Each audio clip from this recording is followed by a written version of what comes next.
নোয়াখালীকে স্বতন্ত্র প্রশাসনিক বিভাগ ঘোষণার দাবিতে স্থানীয় বাসিন্দাদের মধ্যে যে আন্দোলন চলছে, এবার তাতে যুক্ত হলেন ছোট পর্দার জনপ্রিয় অভিনেতা জিয়াউল হক পলাশ।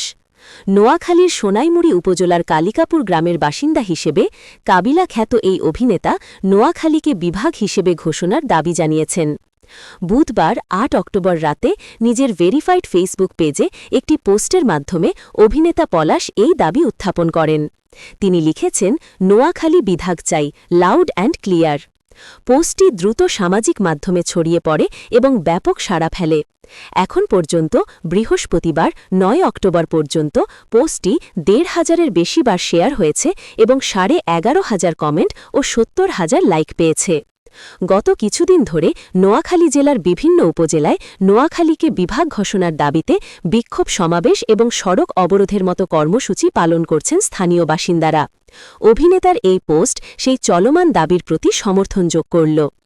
জিয়াউল হক পলাশ বিনোদন জগতে ১৩ বছর ধরে কাজ করছেন।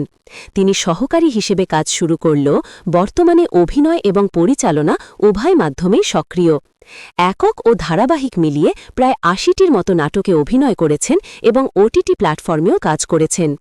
বিশেষ করে ২০১৮ সালে শুরু হওয়া জনপ্রিয় ধারাবাহিক ব্যাচেলার পয়েন্টে কাবিলা চরিত্রে অভিনয় করে তিনি বিপুল জনপ্রিয়তা অর্জন করেন।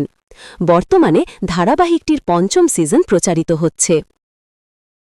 www.talas24.com প্রতিদিনের নিত্য নতুন খবর পেতে চোখ রাখুন talas24.com-এ।